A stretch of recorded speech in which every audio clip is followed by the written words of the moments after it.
السلام عليكم ورحمة الله وبركاته.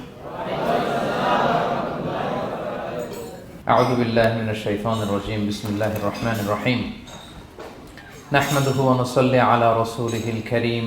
أما بعد فأعوذ بالله من الشيطان الرجيم. بسم الله الرحمن الرحيم. ياسين والقرآن الحكيم إنك لمن المرسلين على صراط مستقيم. صدق الله العظيم. رب اشرح لي صدري ويسر لي امري واحلل عقدة من لساني يفقهوا قولي. সূরা ইয়াসিনের নাম শুনেছেন না আপনারা সবাই? মুখস্থ আছে না অনেকের? আমরা ছোটবেলা থেকে দেখতাম যে আমাদের দাদিরা, নানিরা, মায়েরা, খালারা ওনারা সূরা ইয়াসিন সকালবেলা পড়তেন, তাদের মুখস্থ ছিল সূরা ইয়াসিন। তো সূরা ইয়াসিন দুইটা পারায় একসাথে করে অবস্থিত, 22 এবং 23 পারা। এটা মাক্কি সূরা, ধারাক্রম অনুসারে এটা কোরআনের 36 নম্বর সূরা। এই সূরাটির আয়াত সংখ্যা মোট 83। এই সূরার অনেক ফজিলত আছে, কিন্তু ফজিলতগুলো বেশিরভাগ দুর্বল সনদের। একটা শুধু হাসান পর্যায়ের হাদিস পাওয়া যায়, বাকি সব দুর্বল। তো দুর্বল হলেও সমস্যা নাই, ফজিলতের ক্ষেত্রে দুর্বল হাদিস গ্রহণ করা যায়। কি কি আছে? এক হাদিসে সুনানে তিরমিজির বর্ণনায় রাসূল সাল্লাল্লাহু আলাইহি ওয়াসাল্লাম বলেছেন, ইন্না লিকুল্লি শাইআন কলবান ওয়া কলবুল কুরআনি ইয়াসিন। সব জিনিসের হৃদয় আছে, আর কোরআনের হৃদয়ের নাম হচ্ছে সূরা ইয়াসিন। যে ব্যক্তি একবার সূরা ইয়াসিন পড়ে, সে 10 বার পুরো কোরআন পড়ার সওয়াব পেয়ে যাবে। এটা একটা ফাজিলাত। আচ্ছা, আরেক ফাজিলাতে আছে, রাসূল সাল্লাল্লাহু আলাইহি ওয়াসাল্লাম বলেছেন, ইকরাউ সূরাতা ইয়াসিন আলা মাউতাকুম। তোমাদের মুমূর্ষদের সামনে বসে সূরা ইয়াসিন পড়ো।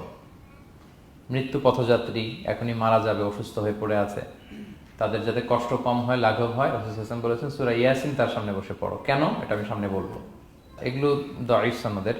হাসান পর্যায়ের একটা মাওকুফ হাদিস আছে, ইবনে আব্বাস রাদিয়াল্লাহু তাআলা আনহু বলতেন যে ব্যক্তি মান ক্বারা ইয়াসিন হিনা ইউসবিহু, সকালবেলা যদি কেউ সূরা ইয়াসিন পড়ে, তাহলে সারা দিনের সব কাজগুলো আল্লাহ তার জন্য সহজ করে দেয়। আবার রাতে যদি কেউ সূরা ইয়াসিন পড়ে, সারা রাতের সব কাজ তার জন্য আল্লাহ তাআলা সহজ করে দেয়। এবং ইবনু কাসির ওনার তাফসির মিন তাজরিবাতিহি, মানে তার এক্সপেরিয়েন্স থেকে, কোনো হাদিস দলিল না, ওনার অভিজ্ঞতা থেকে বলেছেন যে আমি যখনই কোনো বিপদে পড়েছি, সূরা ইয়াসিন তেলাওয়াত করার পর আল্লাহ তাআলা ওই কাজটা আমার জন্য সহজ করে দিয়েছেন। এখন সূরা ইয়াসিন বেশি বেশি তেলাওয়াত করবেন তো নাকি? মাশাআল্লাহ, ঠিক আছে। মাক্কি সূরাগুলোর মূল প্রতিপাদ্য বিষয় হচ্ছে তাওহীদ, রিসালাত, আখিরাত। মাক্কি সূরাগুলো সাধারণত তাওহীদ, রিসালাত এবং আখিরাত নিয়ে কথা বলে। সূরা ইয়াসিনও তার ব্যতিক্রম নয়। এই সূরারও মূল কথা তাওহীদ, রিসালাত এবং আখিরাত। বিশেষ করে পুনরুত্থান, পুনরুজ্জীবন, the concept of resurrection, life after death. মৃত্যুর পরে যে আবার আমরা জাগবো ঘুম থেকে, আবার জীবন হবে, আবার বিচার হবে, এটা বিশ্বাস হয় আপনাদের? হ্যাঁ, মক্কার লোকদের বিশ্বাস হতো না। তারা অবাক হয়ে শুনতো রাসূল সাল্লাল্লাহু আলাইহি ওয়াসাল্লামের কাছ থেকে যে বলে কি, আমরা মরে যাব, পচে যাব, গলে যাব, জীর্ণ শীর্ণ হয়ে যাব, আমাদের হাড্ডি খুঁজে পাওয়া যাবে না, অস্তিত্ব পাওয়া যাবে না, আবার আমরা নাকি জীবিত হব, আবার নাকি উঠবো, আবার বিচার, আবার কি কি বলে মুহাম্মদ। তারা মিলাতেই পারতো না এটা। এই জন্য তাদের কাছে দ্য কনসেপ্ট অফ আখিরা, life after death, specially the concept of রেসারেকশনটাকে ক্লিয়ার করার জন্য আল্লাহ তাআলা এই সূরাটা নাযিল করেছেন।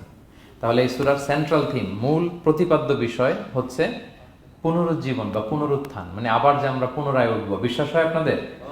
হ্যাঁ, এটা কিন্তু মহাসত্য, বিশ্বাস রাখতে হবে আমাদের যে না, মরে গেলে সাময়িক দেখা যায় পচে যায়, কিন্তু আবার আমরা উঠবো। এবং এজন্যই মুমূর্ষু ব্যক্তির সামনে সূরা ইয়াসিন পড়তে বলা হয়েছে। আপনি যখন সূরা ইয়াসিন পড়বেন, তার সামনে কাইন্ড অফ আপনি তাকে বোঝাতে যাচ্ছেন যে আপনি প্রকৃতপক্ষে মারা যাচ্ছেন না, এটা আপনার জীবনের পূর্ণ সমাপ্তি নয়, বরং এটা এই নশ্বর দুনিয়া থেকে আপনার অস্তিত্বের সাময়িক একটা বিদায়। কেউ যে মারা যাচ্ছে, আমার দাদা, আমার বাবা মারা যাচ্ছে, আমরা বিদায় দিচ্ছি, আজীবন হারাই ফেললাম নাকি তারে আমরা? কি সে কি আজীবনের জন্য মিসিং? সাময়িক একটা বিদায়, একটা শর্ট ব্রেক। ওনার অস্তিত্বের এই নশ্বর দুনিয়া থেকে ওনার অস্তিত্বের সাময়িক একটা বিদায়, কিন্তু পরবর্তী দুনিয়ায় তিনি কিন্তু আবার অনন্ত জীবন লাভ করবেন। তার মানে শারীরিক একটা মৃত্যু হচ্ছে, তার রুহের কোনো মৃত্যু নেই, হয় ইল্লিনে নয় সিজ্জিনে। ঠিক কিনা বলেন? আমাদের রুহগুলো কিন্তু মরে না, এটা আল্লাহর অর্ডারে ঢুকেছে, আল্লাহর অর্ডারে বের হয়, হয় ইল্লিনে নয় সিজ্জিনে। বিশ্বাসীদের রুহগুলো ইল্লিনে থাকে, আমাদের রুহগুলো যেন সেখানে থাকে, আমরা আল্লাহর কাছে কামনা করি, আমরা পড়ি আমিন। এজন্যই মৃত ব্যক্তিদেরকে আশাব্যঞ্জক করার জন্য এই সূরাটা, এই সূরার মধ্যে যে কথাগুলো বোঝানো হচ্ছে যে আবার আপনি উঠবেন, আবার জীবিত হবেন, আবার আমরা মিলিত হব, বিচারের মুখোমুখি হব, আবার আমরা জান্নাতে একত্রিত হব, আমাদের গেট টুগেদার হবে, আমাদের রিট্রিট হবে। মানে মৃত্যুর মধ্যে আমরা আনন্দ খুঁজে বেড়াই নাকি? হ্যাঁ, মৃত্যু নিয়ে অনেকের কত ভয়, কিন্তু আমরা তো মৃত্যুই একমাত্র ওয়ে যার মধ্য দিয়ে আমরা আমাদের রবের সাথে সাক্ষাতের গেট ওয়ে। এটা আল্লাহর সাথে সাক্ষাতের প্রথম ধাপ হচ্ছে আপনাকে দুনিয়া ছাড়তে হবে, এছাড়া কি আল্লাহর সাক্ষাৎ পাওয়া যাবে? যাবে না। এই জন্য মৃত ব্যক্তির সামনে আল্লাহর হাবিব সাল্লাল্লাহু আলাইহি ওয়াসাল্লাম রাহমাতুল লিল আলামিন মুহাম্মদ রাসূলুল্লাহ সাল্লাল্লাহু আলাইহি ওয়াসাল্লাম তিনি সূরা ইয়াসিন তেলাওয়াত করতে বলেছেন। তাহলে সেন্ট্রাল থিম ক্লিয়ার সবার কাছে না? এবার আসেন কিছু প্রাইম লেসন, কোর লেসন সূরা ইয়াসিন থেকে। আমি সম্ভবত গত বছর আমার ভেরিফাইড ফেসবুক পেজ থেকে আমি 4টা লাইভ সিরিজ করেছি 4 ঘন্টার সূরা ইয়াসিনের উপর। আপনারা শুনবেন এগুলো, খুবই ওয়েল ডকুমেন্টেড ম্যানারে একাডেমিক ওয়েতে আলোচনা করেছি। যাদের সময় আছে শুনবেন এই লাইভগুলো। তো আমি এখন শুধু সার নির্যাসটা প্রাইম লেসন বা কোর লেসনগুলো নিয়ে আসি। 1 নম্বর লেসন হচ্ছে আল্লাহ তাআলা বলেছেন যে কোরআনের আয়াতগুলো একটার সাথে আরেকটা well connected, completely well knit, এটা well protected. One doesn't differ the other or contradict the other. কোনো আয়াত আরেক আয়াতের বিপরীতে যায় না, একটা আরেকটার সম্পূরক, পরিপূরক, ওয়েল নেট, ওয়েল কানেক্টেড। এটাই প্রমাণ করে যে এটা কার কাছ থেকে নাজিল হয়েছে? আল্লাহ সুবহানাহু ওয়া তাআলার কাছ থেকে নাজিল হয়েছে। আল্লাহ তাআলা এটাই বলেছেন ইয়াসিন, তারপরে ওয়াল কুরআনিল হাকিম। হাকিম বিমানা মুহকাম, মানে কোরআনের আয়াতগুলো পোক্ত। এটা হচ্ছে completely well net, perfectly connected, একটা আরেকটার সাথে কানেক্টেড। এক আয়াত ইফাসসিরু বা'দুহু বা'দান, এক আয়াত আরেক আয়াতকে ব্যাখ্যা করে। অনেক কথা কোরআনের এক জায়গায় সংক্ষেপে বলা হয়েছে, আরেক জায়গায় বিস্তারিত, এক জায়গায় ছোট করে আরেক জায়গায় বড় করে। কোনো আয়াত আরেক আয়াতের সাথে কন্ট্রাডিক্ট করে না। আল্লাহ তাআলা বলছেন আফালা ইয়াতাদাব্বারুনাল কুরআন ওয়ালাউ কানা মিন ইনদি গায়রিল্লাহি লাওয়াজাদু ফীহি ইখতিলাফান কাসীরা। তারা কি কোরআন নিয়ে গবেষণা করবে না? এই কোরআন যদি আল্লাহ ছাড়া অন্য কারো কাছ থেকে নাজিল হতো তাহলে তারা কোরআনের মধ্যে অনেক বিরোধ দেখতে পেত, পরস্পর বিরোধ, অনেক বিরোধ দেখতে পেত। কিন্তু কোরআনের ভেতরে এই পুরো 30 পারায় কোথাও কি এক আয়াতের সাথে আরেক আয়াতের কন্ট্রাডিকশন আছে? কোনো বিরোধ আছে বলেন? না, এটা ওয়েল নেট, ওয়েল কানেক্টেড। অন্য আয়াতে আল্লাহ বলছেন লা ইয়াতিহিল বাতিলু মিন বাইনি ইয়াদাইহি ওয়ালা মিন খালফি। সামনে থেকে পেছন থেকে কোরআনে কোনো বাতিল অনুপ্রবেশ করতে পারে না, কারণ তানজিলু মিন হাকিমিন হামিদ, এটা প্রজ্ঞাময় প্রশংসিত আল্লাহর পক্ষ থেকে এটা প্রোটেক্টেড একটা কিতাব নাজিল হয়েছে। ফলে এটা কিয়ামত পর্যন্ত প্রোটেক্টেড থাকবে। এক আয়াত আরেক আয়াতের ব্যাখ্যা করে দেয়, এটা হচ্ছে একটা ব্যাখ্যা। আবার আল কোরআনিল হাকিম মানে হচ্ছে বিজ্ঞানময় কোরআন। কোরআনের মধ্যে অনেক বিজ্ঞানের কথাও আছে। শুধু বিজ্ঞান, বিজ্ঞান নিয়ে কি আছে প্রায় 1.5 ঘন্টার লেকচার আছে আমার।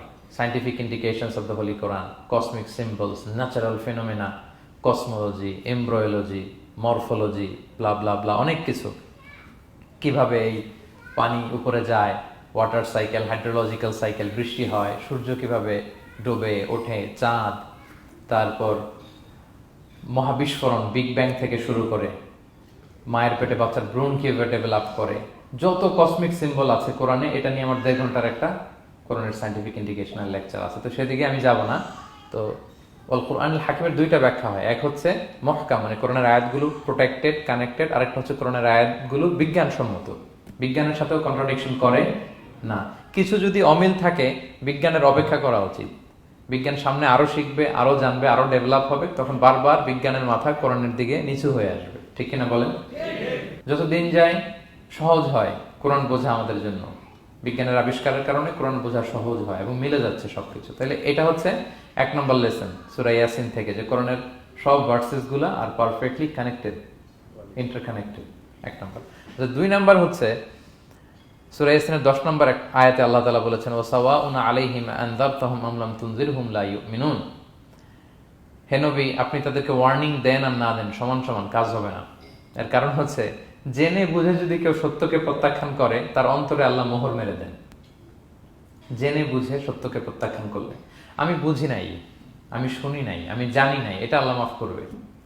আমি কনভিন্স হই না, এই জন্য মানতেছি না, কিন্তু আমি জানি এটা সত্য, এরপরেও যদি সত্যটা গ্রহণ না করি তাহলে কার মুক্তি আছে বলেন তো? না, তাহলে মুক্তি নেই। এজন্য যারা সত্যান্বেষী তাদেরকে আল্লাহ পছন্দ করেন। ভুল করে না এরকম কোনো মানুষ নাই পৃথিবীতে। সবাই আমরা ভুল করি, সবার ভুল হয়, এটাতে কোনো অসুবিধা নেই। কিন্তু জেনে আমি সত্যকে মানবো না, এটা আল্লাহ কখনো মেনে নেয় না। অন্য আয়াতে সূরা বাকারা আল্লাহ বলছেন খতামাল্লাহু আলা কুলুবিহিম ওয়া আলা সামঈহিম ওয়া আলা আবসারিহিম গিশাওয়া ওয়া লাহুম আযাবুন আযীম। যারা জেনে বুঝে সত্যকে মানে না, নেগলেক্ট করে, তাদের অন্তরে আল্লাহ সিল গালা মেরে দিয়েছেন। কর্ণকুহরে ছিপি ঢুকিয়ে দিয়েছেন, চোখের সামনে পর্দা, আর কিছু দেখে না, কারণ ওরা সত্যটা মানতে চায়, নিয়তি করে ফেলছে যে আমি মানবো না। কেউ যদি নিয়ত করে ফেলে যে আমি বুঝবো না, যত বুঝাক তারা বুঝানো যাবে। আমরা বাংলা একটা কথা বলি না যে ঘুমিয়ে থাকলে তাকে জাগানো সহজ, কিন্তু ঘুমের ভান ধরে আছে, ওরা তো ধাক্কা মারতেছি, টানতেছি, ওকে উঠবে ঘুম থেকে না। এটার উদাহরণ দেখেন আবু জাহেল আর ওমরে ফারুক রাদিয়াল্লাহু তাআলা আনহু, দুইজনই ইসলামের শত্রু ছিল, ইসলাম বিরোধী ছিল, কিন্তু ওমরে ফারুক রাদিয়াল্লাহু তাআলা আনহু ছিলেন সত্যান্বেষী, সত্য শুনলেই মানতেন। কিন্তু আবু জাহেল ছিল তার বিপরীত, সে ছিল গোড়া, অহংকারী, ইগোইস্টিক সমস্যা ছিল তার।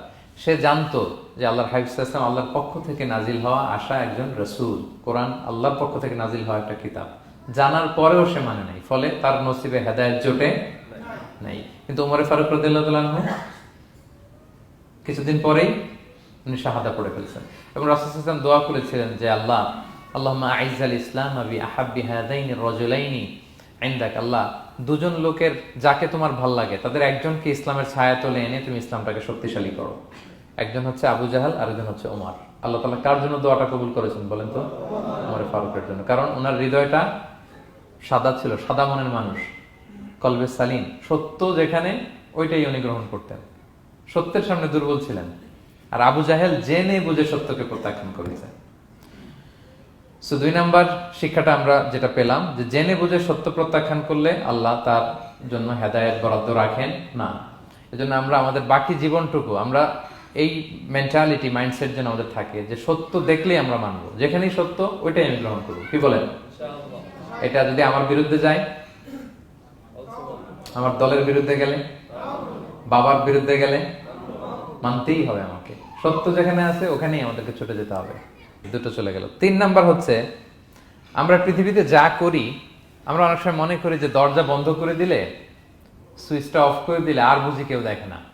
তা আসলে আমরা আসমানি বিশেষ নজরদারির ভেতরে আছি, এটা আমরা ভুলে যাই যে সবার চোখ ফাঁকি দেয়া গেল, একজনের চোখ ফাঁকি দেয়া যায় না। তিনি কে বলেন তো?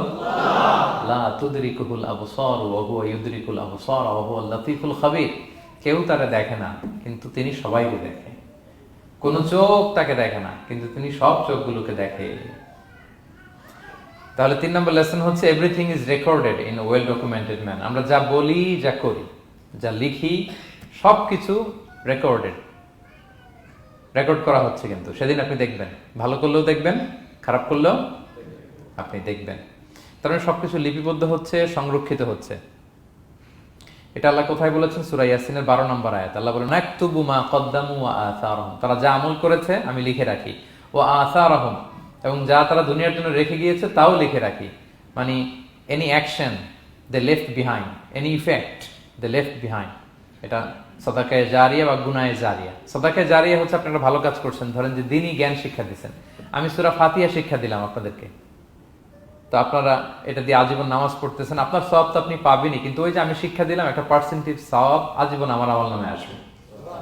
শুধু তাই না, আপনি যে আবার আরেকজনকে সূরা ফাতিহা শিক্ষা দিবেন, সে তার পরবর্তী নেক্সট জেনারেশনকে সূরা ফাতিহা, এইভাবে কিয়ামত পর্যন্ত এই চেইন ধরে সূরা ফাতিহা যত লোক শিখবে তারা তাদের সওয়াব ঠিকই পাবে, কিন্তু তার একটা পার্সেন্টেজ সওয়াব আল্লাহ তাআলা আমার আমল নামে দিয়ে দিবে। এটাকে বলে আসার। ওয়া নাকতুবু মা কদ্দামু, নিজে যে আমল করলাম আল্লাহ বলে এটাও লিখে রাখছি, ওয়া আসারহুম, any effect you left behind in this দুনিয়া, যেটা আপনি রেখে গেছেন এটাও আল্লাহ লিখে রাখবে। এবং অকুল্লা শাইইন আহসাইনাহু ফি ইমামিন মুবিন, আল্লাহ বলেন সবকিছু একটা নথির ভেতরে নথিবদ্ধ করে। নথি চিনেন তো না? ডায়েরি। তারপর আমাদের বাংলাদেশে তো যে আগে হাল খাতা করতো না, টালি খাতা বিশাল বড় বড়, এখন আছে কিনা, বিশেষ করে মুদির দোকানে দেখা যায় বড় মোটা মোটা, তপাস করে সে টেবিলের উপর ফেলে, তারপর আপনার নাম দেখে বের করে আপনার কত বাকি, কত দিতে হবে। এই যে টালি খাতা, এই নথি করে রাখছে আল্লাহ তাআলা আমাদের সবকিছু যা করলাম, যেটার ইফেক্ট দুনিয়াতে আমি রেখে গেলাম।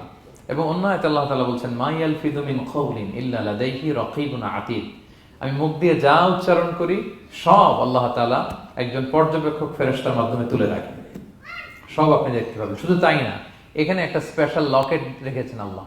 আল্লাহ বলেন, ওয়াকুল্লা ইনসানিন আলজামনাহু তায়রাহু ফি উনুকিহি ওয়া নুখরিজু লাহু ইয়াওমাল কিয়ামাতি কিতাবান ইয়ালকাহু মানশুরা।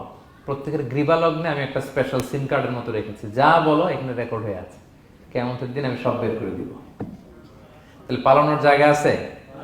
That means we are under surveillance, হ্যাঁ, 24/7 আল্লাহ তাআলা মনিটর করছেন, এবং এই বিশেষ আসমানি নজরদারি থেকে আমরা কেউই মুক্ত না। তাইলে লাইট বন্ধ করে দিলেন, দরজা আটকায় দিলেন, কেউ দেখে না, না? কেউ যেটা দেখে না সেটা দেখেন কে? আচ্ছা, তিনটা জেনে গেলেন। 4 নম্বরে হচ্ছে পৃথিবীতে সব নবীরা এক মিশন এবং ভিশন নিয়ে এসেছে। সব নবীরা লা ইলাহার দাওয়াত দিয়েছে, তাই না? এক আল্লাহর দাওয়াত দিয়েছে। আচ্ছা, কখন কি এমন হয়েছে কোন নবী এসে বলছে যে আল্লাহ একজন, আবার আরেক নবী এসে বলছে না আল্লাহ 2-3 জনও হইতে পারে? হ্যাঁ, বলছে? কোন নবী এসে বলেছে মৃত্যুর পর এক জীবন আছে, হিসেব দিতে হবে, পাই টু পাই হিসেব হবে? আরেকজন বলছে না, এরকম নাও থাকতে পারে। এরকম এক নবী এক কথা, আরেক নবী আরেক কথা হয়েছে? এগুলো নবীদের মধ্যে, কবিদের মধ্যে হয়। এক কবি এক কথা বলে, আরেক কবি, এক দার্শনিক এক কথা বলে, আরেক দার্শনিক আরেক কথা, এক রাজনীতিবিদ এক কথা, আরেক রাজনীতিবিদ আরেক, এদের মধ্যে ধাক্কাধাক্কি হয়। কিন্তু নবীদের মধ্যে কথার মধ্যে এগুলো আছে? কারণ তারা মন গড়া কথা বলে না। ওমা ইয়ানতিকু আনিল হাওয়া ইন হুয়া ইল্লা ওয়াহিয়ু ইউহা। তাদের কথা আসে একটা হেডকোয়ার্টার থেকে। হেডকোয়ার্টারটা কার? আসমানি রেভেলেশনের বেসিসে ওনারা কথা বলেন। মন গড়া কোনো নবী কোনো কথা বলেন না। তাহলে 4 নম্বর শিক্ষা হচ্ছে সব নবীর মিশন ভিশন এক। এজন্য তাদের মধ্যে একটা কোঅপারেশন ছিল। সূরা ইয়াসিনে চমৎকার একটা ঘটনা আছে। একটা জনপদের নাম উল্লেখ করা হয়নি, কিন্তু কোন কোন মুফাসসির বলেছেন এটা তুরস্কের আন্তাকিয়া জনপদে আল্লাহ একটা কাজে, দাওয়াতি কাজে 2 জন নবীকে পাঠালেন। কয়জন? 2 জন। কাজ একটা, কিন্তু কয়জন? 2 জন। এরকম সাধারণত অন্য নবীদের ক্ষেত্রে হয় না, কোরআনে পাওয়া যায় না যে এক কাজে এক জায়গায় 2 নবী, এরকম হয় না। এক্সেপ্ট মুসা আলাইহিস সালাম, ওনার কথা বলার জড়তা ছিল, তো উনি আল্লাহকে বলেছেন আল্লাহ আমাকে যেই তাওরাত দিয়ে পাঠালেন আমি তো কথা ক্লিয়ারলি বলতে পারি না, জড়তা, মামলিং হয় আমার মুখে। আমার ভাই আখি হারুন আফসাহু মিন্নি লিসান, ও আবার খুব ফ্লুয়েন্ট ছিল। আমি নেতৃত্ব দিব, কিন্তু হারুন ভোকাল দিবে, আপনি তাকে নবী বানায় দেন। মুসা আলাইহিস সালামের দোয়ার বদলতে আল্লাহ হারুন আলাইহিস সালামকে নবী বানাই দিয়েছিলেন। 2 ভাই মিলে ফেরাউনের কাছে দাওয়াতি কাজ করেছে। কিন্তু এছাড়া আর এরকম দেখা যায় না যে এক এলাকায় এক কাজে 2 জন নবী, না। এইখানে দেখা গিয়েছে আন্তাকিয়া জনপদে আল্লাহ এক মিশনে কয়জন নবী পাঠিয়েছেন? 2 জন। আচ্ছা, কিছুদিন পরে আরো একজন, তাহলে হইল কয়জন? 3 জন। এক কাজে এক জনপদে এক এলাকায় মোট 3 জন নবী, কিন্তু এদের মধ্যে কোনো মারামারি নেই। আমাদের দায়ীদের অবস্থা দেখেন তো বাংলাদেশে, মাশাআল্লাহ। আমাদের প্রত্যেক দায়ীদের একই মিশন না? একই মিশন, একই ভিশন, একই লক্ষ্য, একই ডেস্টিনেশন, কিন্তু কত বিভেদ, কত বিরোধ দেখেন। আল্লাহ তাআলা সূরা ইয়াসিনের 14 নম্বর আয়াতে বলছেন ইদ আরসালনা ইলাইহিম মুসনাইন, প্রথম 2 জন নবী পাঠালাম একটা মিশনে, ফাআজ্জাজনা বিসালিস, এবং 3য় জন দিয়ে আরো এদেরকে মজবুত করলাম। ফাকালু ইন্না ইলাইকুম মুরসালুন, তারা যে 3 জন একই কথা বলল যে আমরা রাসূল হয়ে এসেছি। তাহলে দেখেন নবীদের মধ্যে পারস্পরিক শ্রদ্ধাবোধ ছিল। বড় নবী, ছোট নবী, প্রধান বক্তা, দ্বিতীয় বক্তা, তৃতীয়, এগুলো ছিল না। এই 3 নবীর মধ্যে প্রধান নবী, দ্বিতীয় নবী, তৃতীয় নবী আছে নাকি? না। 3 জন একই মিশনে, একই ভিশনে, কোঅপারেশনে তারা এগিয়ে গিয়েছে। তো দেখেন আমরা যারা কোরআনের দায়ী, আমরা তো নবীদের কাজটাই করি, ফলে আমাদের মধ্যে এই কোঅপারেশন থাকতে হবে, এই রেসপেক্ট থাকতে হবে। আমি ব্যক্তিগতভাবে খুবই লজ্জিত যে আমাদের এই দাওয়া অঙ্গনটাকে আমরা কলুষিত করে ফেলেছি। আমরা অন্য আলেমকে, অন্য দায়ীকে তুচ্ছ করা, তাচ্ছিল্য করা, ছোট করা, হেয় করা, তাকে বাতিল করা, নাকচ করা, এরকম আমরা করে থাকি। আমি একাই ইসলামের মুখপাত্র, আমি যা বলবো এটাই, এটা ঠিকাদারি আমার কাছে, এরকম একটা মেন্টালিটি আছে না? এটা নবীদের মাইন্ডসেট এরকম ছিল না। ওনারা কোঅপারেশনে, কোলাবোরেশনে কাজ করতেন, পার্টনারশিপে, একে অপরের প্রতি রেসপেক্ট ছিল। কোন নবী আরেক নবীর বিষদগার করে নাই। কিন্তু আমরা এক দায়ী আরেক দায়ীকে কাফের বলতেও তো আমরা দ্বিধাবোধ করি না, কি বলেন? আল্লাহ তাআলা আমাদের বোঝার তৌফিক দান করুক। 5 নাম্বার, নবীদের কাজ হচ্ছে আল বালাগুল মুবিন, ক্লিয়ার কমিউনিকেশন, শুধু পৌঁছে দেয়া, বাণীবাহকের কাজ করা। আল্লাহ তাআলা বলছেন ওমা আলাইনা ইল্লাল বালাগুল মুবিন। ওই 3 জন নবী যখন বুঝালেন, তারা এলাকাবাসী মানে না, রিজেক্ট করলো, কিন্তু তারা বললো যে আমাদের কাজ হচ্ছে পৌঁছে দেওয়া, মানবা কি মানবো না এটা তোমাদের কাজ। আমাদের কাজ কি? আল বালাগুল মুবিন, কোরআনিক টার্মিনোলজি, মানে হচ্ছে ক্লিয়ার কমিউনিকেশন, আমাদের কাজ পৌঁছে দেওয়া, এর বেশি কিছু না। আমরা অনেক সময় একটু জবরদস্তি করতে চাই, জোরাজুরি করতে চাই, এই নামাজ পড়ো না কেন, তাকে জোরাজুরি করা, দাঁড়িয়ে রাখানো, জোরাজুরিতে বেশি কাজ হয় না। আপনি পাওয়ারফুল মেসেজ দিবেন, ইনফ্লুয়েন্স করবেন, এতেই আল্লাহ হেদায়েত দিবে। কারণ হেদায়েতটা নিয়ন্ত্রণ করেন একমাত্র কে? আল্লাহ। আর কারো হাত নাই, এমনকি নবীরও না। কোন নবীও চাইলে কাউকে হেদায়েত দিতে পারে না। আল্লাহর হাবিব সাল্লাল্লাহু আলাইহি ওয়াসাল্লাম মক্কাবাসীদের পেছনে ঘুরতে ঘুরতে পেরেশান। উনি তো রহমতের নবী, উনি ভাবতেছিলেন হায়রে একটু যদি আমার কথা মানতো তাইলেই তো জাহান্নাম থেকে বেঁচে যায়। আরেকটু দাওয়াত দেই, সকালে দেই, দুপুরে দেই, বিকেলে দেই, রাতে দেই। তাদের পিছনে ঘুরতে ঘুরতে রাসূল সাল্লাল্লাহু আলাইহি ওয়াসাল্লাম পেরেশান হয়ে যেতেন। আল্লাহ তাআলা সূরা কাহফে আয়াত নাযিল করলেন, ফালা আল্লাকা বাকিউন নাফসাকা আলা আসারিহিম ইল্লাম ইউমিনু বিহাদাল হাদীসি আসাফা। নবী, ওরা যদি শুনতে না চায়, আপনি তো ওদের পিছনে ঘুরতে ঘুরতে পাগল হয়ে যাচ্ছেন বোধহয়, না রেখে দেন, মানলে মানুক, না মানলে নাই। হেদায়েত দেওয়ার মালিক হচ্ছে আমি। ফাযাক্কির ইন্নামা আনতা মুযাক্কির, আপনি শুধু স্মরণ করিয়ে দেন, উপদেশ দেন। লাস্তা আলাইহিম বিমুসাইতির, আপনি বল প্রয়োগ করতে আসেন, আপনাকে দারোগা বানাই পাঠাইনি আমি, আপনি শুধু পৌঁছে দিবেন। এমনকি রাসূল সাল্লাল্লাহু আলাইহি ওয়াসাল্লাম ওনার চাচা আবু তালেবের হেদায়েতের জন্য অনেক ট্রাই করেছেন, কিন্তু হেদায়েত নসিব হয়েছে বলেন? কারণ ইন্নাকা লা তাহদি মান আহবাবতা ওয়ালাকিন্নাল্লাহ ইয়াহদি মান ইয়াশা। নবী, আপনি যাকে চান তাকে হেদায়েত দিতে পারবেন না। তাহলে আমাদের যারা দাঈ, আমাদের কাজ কি? পৌঁছে দেওয়া। বলেন তো, কাজ কি? নাকি বল প্রয়োগ করা, জোরাজোরি করা? মাশাআল্লাহ। 7 নাম্বার লেসন হচ্ছে, এই পৃথিবীর সবকিছু আইন মানে কার? বলেন তো? আল্লাহর। ইচ্ছায় অনিচ্ছায় সবকিছু আল্লাহর আইন মানে, আমরা ছাড়া শুধু।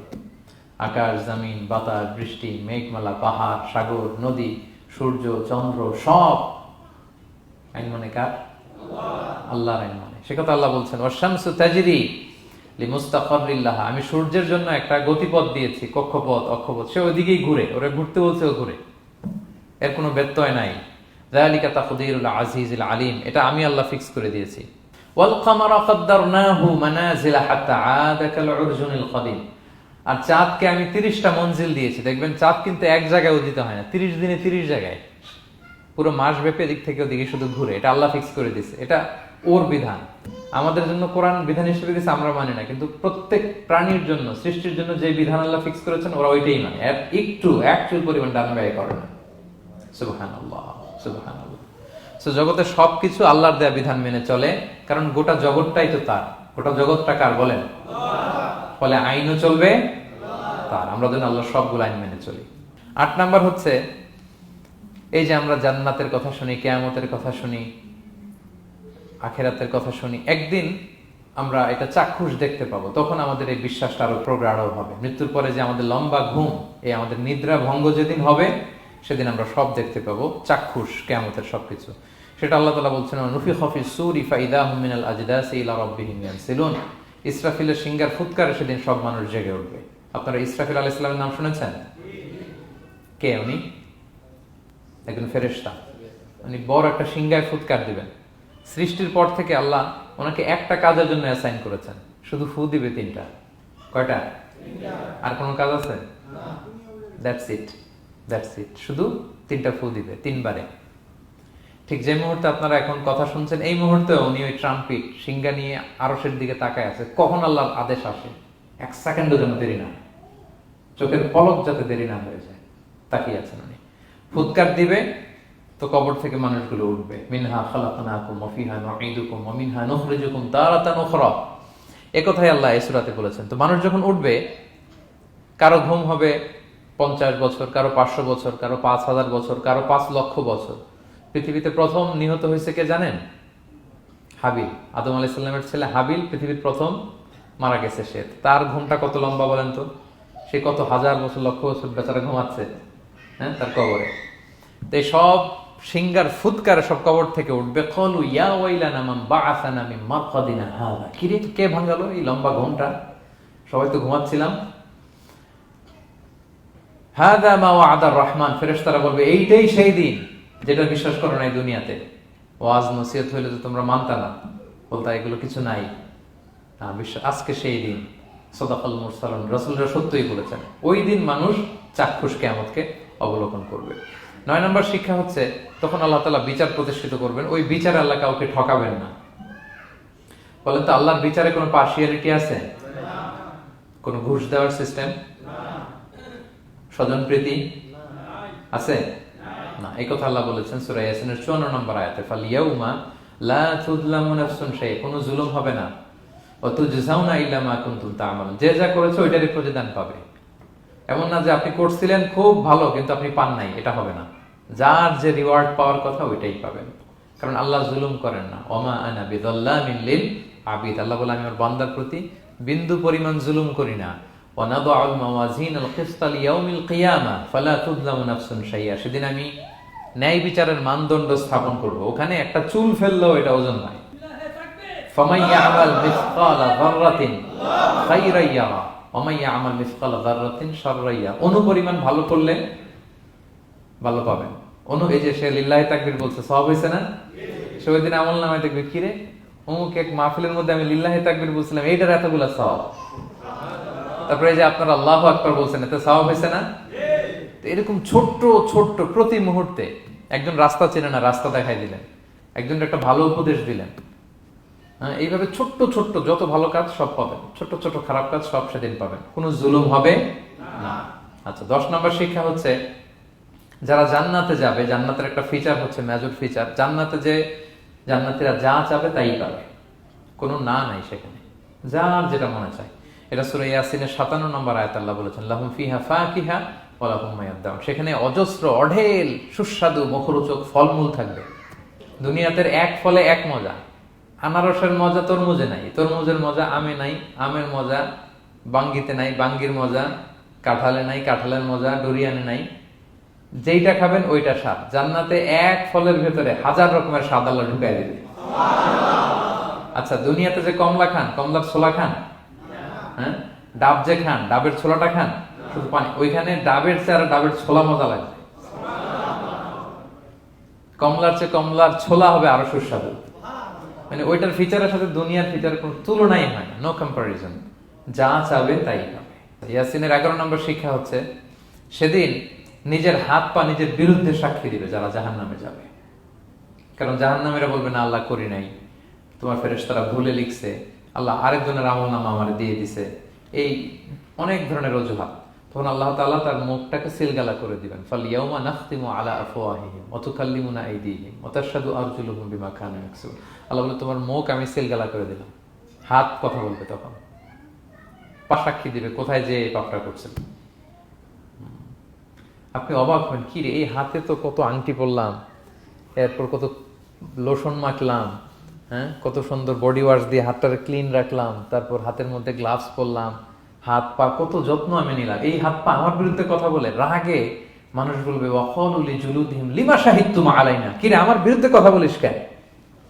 তো হাত পা বলবে ক্বালু আনতাকানাল্লাহ আল্লাযী আনতাকা কুল্লা শাই, ওই আল্লাহ আজকে আমাকে কথা বলার সুযোগ দিয়েছে, যে আল্লাহ চাইলে যে কাউকে যে কোনো সৃষ্টিকে কথা বলার সুযোগ দিয়ে থাকে।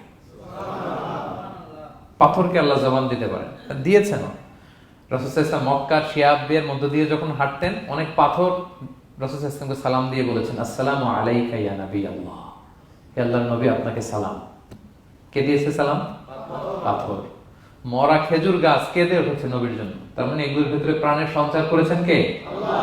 সেদিন হাতের ভেতরে আল্লাহ তাআলা কথার শক্তি দিবেন। আপনার হাত আপনার বিরুদ্ধে, পা বিরুদ্ধে, আপনার বডি আপনার বিরুদ্ধে সাক্ষী দিবে। সো খবরদার, অতটুকু পাপ করি যতটুকু পাপের শাস্তি বহনের ক্ষমতা আমার আছে, একটু হিসাব মিলিয়ে নিই আমরা। 12 নম্বর লেসন হচ্ছে যে আমরা শক্তিশালী হই, ছোট থেকে বড় হই, এরপরে আবার দুর্বল হয়ে যায়। আল্লাহ বলেন ওমান নুআম্মিরহু নুনাক্কিসু ফিল খালকি আফালা ইয়াকিলুন, আমি যখন কারো বয়স বাড়িয়ে দেই তাকে আবার দুর্বল করে দেই। এটাই জীবন চক্র। দেখেন, শৈশব দিয়ে শুরু, তারপর কৈশোর, তারুণ্য, যৌবন। যৌবনের কথা চিন্তা করে তো বেশিরভাগ যুবক কি শক্তি গায় না, যা খায় ওইটাই হজম হয়ে যায়। ওভারটাইম করতে পারি, লাগাতার কাজ করতে পারি, মানে অনেক ক্যাপাসিটি। কিন্তু সেই আপনি যখন 60, 70, 80-তে যাবেন আর পারা যায় না, তখন একটা লাঠি লাগে। কি লাগে? আরো বাড়লে 90 যখন হয়ে যায়, 100, তখন ওই যে ছোট বাচ্চারা ওরা যা বলতেছে এরকম, ওরা যেরকম বোঝে না ওইরকম বোঝে না। বাচ্চাদেরকে এদিকে খাবার দিলে দেখবেন যে এদিক দিয়ে করতেছে, মুছে দিতে। ওই মুরব্বীরও এরকম, বাচ্চাদের প্যাম্পাস পরানো লাগে, যেখানে রাখে পেশাব পায়খানা, মুরব্বীরাও এরকম 90, 80, এদেরও পরানো লাগে, এদেরও আর কন্ট্রোলটা থাকে না। তাহলে দেখেন, this is our life cycle. এভাবেই তারুণ্য, যৌবন, প্রৌঢ়ত্ব, এরপর আবার বার্ধক্য। আল্লাহ বলে এরপরও তোমরা বুঝবা না? এটা আল্লাহ বুঝাতে চাইলেন যে আল্লাহ এক দেহে এত রূপ আনতে পারে, সে আল্লাহ কি আবার তোমাদেরকে জীবিত করতে সক্ষম না? কারণ এই সূরার মূল কথা হচ্ছে পুনরুজ্জীবন, রেসারেকশন। আল্লাহ বারবার ঘুরিয়ে ফিরিয়ে নানা আয়াত দিয়ে বুঝাতে চাচ্ছেন যে আমি তোমাদেরকে আবার পুনরায় জীবিত করতে পারি। তো যে আল্লাহ এত কিছু করতে পারে, সে আবার আমাদেরকে জীবিত করতে পারে না? বলেন। আচ্ছা, 13 নম্বর শিক্ষা হচ্ছে অতীত ভুলে যাওয়া। এটা আমাদের জীবনের জন্য অনেক বড় বোকামি। আমরা ভুলে যাই অনেক সময় আমরা কি ছিলাম, কোথায় ছিলাম, ভুলে যাই। আল্লাহ বলেন, আওয়ালাম ইয়ারাল ইনসানু আন্না খালাকনাহু মিন নুতফা ফাইদা হুয়া খাসীমুম মুবিন। মানুষ কি দেখে না যে ওদেরকে আমি কোত্থেকে সৃষ্টি করছি? দেখেন, আমাদের এত বড় বাড়ি গাড়ি, আমাদের এত নাম যশ খ্যাতি, আমরা আদিতে কি ছিলাম? সামান্য এক ফোঁটা বীর্য। বাবার পিঠ থেকে মায়ের গর্ভে ছোট্ট একটা পানি থেকে আমাকে সৃষ্টি করেছেন কে? আল্লাহ। এই সৃষ্টির আগে তো কিছুই ছিলাম না। আপনার বয়স এখন 50। আচ্ছা, 500 বছর আগে আপনি কই ছিলেন বলেন? আপনার দাপটে তো আজকে থাকা যায় না এই পৃথিবীতে। সব নাকি আপনার, এরকম বলে না? সব আমার, আমার পাওয়ার, আমার ক্ষমতা। আজ থেকে জাস্ট 500 বছর আগে আপনি কই ছিলেন? আপনার কোনো নাম ছিল? আপনার কোনো গ্রাম ছিল? কোনো অ্যাড্রেস ছিল? কোনো খ্যাতি ছিল? দাপট ছিল? লোক লস্কর কিছু ছিল? ক্ষমতা আসলো কোত্থেকে আপনার? আল্লাহ বলে, হাল আতা আলাল ইনসানি হিনুম মিনাদ দাহরি লাম ইয়াকুন শাইআম মাযকুরা। মানুষকে দেখে না যে একটা সময়ও কিছুই ছিল না? কিছুই তো ছিল না। তুমি অস্তিত্বহীনতা থেকে তোমার অস্তিত্ব আল্লাহ দিলেন দয়া করে। ছোট্ট ছোট্ট করে মায়ের পেটে এতটুকু থেকে আপনি ওই বিজ্ঞান প্রযুক্তি জাদুঘরে গিয়েছিলাম আমি আগারগাঁওতে। ওখানে মায়ের পেটে যেগুলো বাচ্চাগুলো ডেভেলপ করে নাই, তারা রেখে দিয়েছে পানির মধ্যে 1 সপ্তাহ 2 সপ্তাহ 1 মাস 2 মাস 3 মাস এরকম বাচ্চাগুলো। ছোট ওই ব্যাঙ্গাচির মতো ছিলাম আমরা। বর্ষাকালে ব্যাঙের পোনা দেখছেন? জাস্ট লাইক ব্যাঙের পোনা, এত ক্ষুদ্র ছোট্ট আমরা ছিলাম। আল্লাহ বলে, তুমি দেখো না তোমার পিছনটা কি ছিল? অতীত। এজন্য অতীত ভুলে যাওয়া যাবে না। 14 নম্বর শিক্ষা হচ্ছে পুনরুত্থান, যেটা আসল শিক্ষা সূরা ইয়াসিনের, মানে মৃত্যু পরবর্তী জীবন। এটা মহাসত্য, এটা হবেই। হ্যাঁ, লম্বা আয়াত, আমি শুধু মূল কথাটা বলি। আস ইবনে ওয়াইল মক্কায় রাসূল সাল্লাল্লাহু আলাইহি ওয়াসাল্লামের কাছে একটা মরা লাশের হাড্ডি, কঙ্কাল থেকে হাড্ডি এনে, এটা 100 বছর আগের হাড্ডি, এরকম হাত দিয়ে গুঁড়া করে এটা পাউডার হয়ে গেছে। রাসূল সাল্লাল্লাহু আলাইহি ওয়াসাল্লামের কাছে এসে ভেবে একটা ফু মারলো, ফু দেওয়ার সাথে সাথে এটা বাতাসে মিলে গেছে। তো বলতেছে, মোহাম্মদ, এই যে কঙ্কালের এই পাউডারটা, তুমি বলতেছো এইটারে আল্লাহ জীবিত করবে, এটারে রিকনস্ট্রাক্ট করবে? কি বলো তুমি? What are you talking about? এটাও সম্ভব? আল্লাহ এই কথাটা সূরা ইয়াসিনে তুলে ধরলেন যে দারাবা লানা মাসালান ওয়া নাসিয়া খালকা ক্বালা মান ইউহিল ইযামা ওয়া হিয়া রামীম। এটারে কে আবার জীবিত করবে? এটা তো জীর্ণ শীর্ণ ধুলা বালু পাউডার হয়ে গিয়েছে। আল্লাহ বলেন, কুল, নবী আপনি ওয়াইলকে বলেন, ইউহিহাল্লাযী আনশাহা আউওয়ালা মাররা। ওই আল্লাহ সৃষ্টি করবেন যে এটারে প্রথমে বানাইছিলেন। এটার তো অস্তিত্ব ছিল না। অস্তিত্বহীন থেকে যখন আল্লাহ বানাইতে পারেন, এটা মরে যাওয়ার পরে তারে আল্লাহ আবারও বানাতে পারবেন। ঠিক কিনা বলেন? আচ্ছা বলেন, কোন জিনিস প্রথমে বানানো সহজ না দ্বিতীয়বার বানানো সহজ? দ্বিতীয়বার, তাই না? তো প্রথমেই যেহেতু আল্লাহ আমাদেরকে বানাই ফেলতে পারছে, মরে গেলে গলে গেলে পচে গেলে দ্বিতীয়বার বানানো কেন জন্য কঠিন হবে? কঠিন হলে তো প্রথমবার হওয়ার কথা ছিল, যেহেতু নমুনা ছিল না। আল্লাহর কাছে কোনো মডেল ডিজাইন ছিল যে এটার আলোকে এটা ছিল? তো সেই আল্লাহ যখন আমাদেরকে বানাই ফেলতে পারছেন প্রথমবার, দ্বিতীয়বার কি তার জন্য কঠিন না সহজ? তখন বিষ্ণু ইসলাম বললেন যে এই পাউডার, তুমি যে কঙ্কালের হাড্ডি ফু দিয়ে বললা, এটাকে আল্লাহ জীবিত করবেন। অনুরূপভাবে তোমাকেও জীবিত করবেন এবং তোমাকে জাহান্নামে নিক্ষেপ করবেন। আল্লাহ জাহান্নাম থেকে আমাদেরকে হেফাজত করুন। সহিহ মুসলিমের হাদিস, আল্লাহ হাবিব সাল্লাল্লাহু আলাইহি ওয়াসাল্লাম বলেন, ইন্না ফিল ইনসানি আযমান, মানুষের দেহে একটা হাড্ডি কণিকা আছে, লা তাকুলুল আরদু আবাদা। এই হাড্ডি কণিকা জমিন কখনো খেতে পারে না। মানে আমাদেরকে কবর দিয়ে দিলে তো মাটি পুরো লাশটা খেয়ে ফেলে, 50-100 বছর পরে আর কিছুই থাকে না। আসলে আমাদের হাড় গোড়ও থাকে না, ওইটাও পাউডার হয়ে যায়, পোকামাকড় খেয়ে ভ্যানিশ। কিন্তু একটা জিনিস ছাড়া, আমাদের এই যে শির দ্বারা ব্যাকবোন, আমাদের স্পাইনাল কর্ডের একেবারে নিচে ট্রায়াঙ্গেল ছোট্ট একটা হাড্ডি কণিকা আছে, ত্রিভুজ আকৃতির। এটাকে ডাক্তারি ভাষায় বলে কক্সিক্স টেইল বোন, পুচ্ছাস্তি বলে। এই ছোট্ট কণা, এইটা নষ্ট হয় না। আল্লাহ বলে, এইটাকে বেইস ধরে আমি কিয়ামতের দিন তোমাদের সবাইকে আবার জীবিত করব। হিন্দুরা যে শ্মশানে লাশ পোড়ায়, সব পুড়ে যায়, কক্সিক্স পুড়ে নয়, ছোট্ট কক্সিক্স কোথা হয় জানেন? গরুর লেজটা যেখান থেকে শুরু হয় ওই জায়গায়, মানে আমাদের শিরদাঁড়ার একেবারে নিচের দিকে ছোট্ট একটা ট্রায়াঙ্গেল হাড্ডি কণিকা আছে, খুবই ছোট ট্রায়াঙ্গেল বোন পার্টিকেল। এটা থেকে আল্লাহ সৃষ্টি করবে। এটা বিমানের ব্ল্যাক বক্সের মতো, বিমান জ্বলে পুড়ে যায়। সাগরের নিচে গেলেও ব্ল্যাক বক্স কিছু হয় না, জানেন? যে MH কত 370, ওই যে ডুবলো যে ভারত মহাসাগরের নিচ থেকে 3 দিন সিগন্যাল দিচ্ছিল ব্ল্যাক বক্স, এরপর এটার ব্যাটারিও নাই, আর দিতেও পারে নাই। দেখেন সব ধ্বংস হয়ে যায়। ব্ল্যাক বক্স থেকে বিমানের সর্বশেষ কি হয়েছিল ইনফরমেশন গুলো পাওয়া যায়। ওইটা নষ্ট হয় না সাধারণত বিমানে। এই আল্লাহ তাআলা এই ব্ল্যাক বক্স দিয়ে দিয়েছেন আমাদের পেছনে। আজবুল জানাব, এখান থেকে আল্লাহ তাআলা সেদিন আমাদেরকে রিকনস্ট্রাক্ট করবেন। তাহলে পুনরুত্থান, আবার যে আমরা জীবিত হবে, এটা বিশ্বাস হয় আপনাদের? হয়। এটা করতে আল্লাহ কিছুই লাগে না, শুধু কুন বললেই হয়ে যায়। কি বললে? এই কুন কথা দিয়ে আল্লাহ তাআলা শেষ করেছেন সূরা ইয়াসিন। আল্লাহ বলেন যে আল্লাহর যে অসীম ক্ষমতা, এটা শুধু কুন বললেই হয়। ইন্নামা আমরুহু ইযা আরাদা শাইআন আইয়াকুলা লাহু কুন ফায়াকুন। কুন হও, ফায়াকুন হয়ে যায়। বি ইট ওয়াজ, হও বলতে হয়ে যায়। তাই বলে কি আল্লাহ হও বলাটাও জরুরি না? তিনি হও বলারও মুখাপেক্ষী না। দুনিয়াতে আমাদের বোঝানোর জন্য তিনি বলছেন যে আমি কুন বললেই হয়ে যায়, ওনার কুনও বলা লাগে না, চিন্তা করা মাত্রই হয়ে যায়। ফাআলুল লিমা ইউরিদ, তিনি যা ইচ্ছা তাই করতে পারেন। সো সে আল্লাহকে যেন আমরা ডাকি, তার কাছে যেন আমরা ফরিয়াদ করি, আমাদের মনের আকুতি, চাহিদা, প্রার্থনা তার কাছে যেন আমরা নিবেদন করে পেশ করি। আল্লাহ তাআলা আমাদের সবাইকে কথাগুলো বোঝার ও আমল করার তৌফিক দান করুন। হাযা মা ইনদি ওয়াল ইলমু ইনদাল্লাহি আলাইহি তাওয়াক্কালতু ওয়া ইলাইহি উনীব। আসসালামু আলাইকুম ওয়া রাহমাতুল্লাহি ওয়া বারাকাতুহু।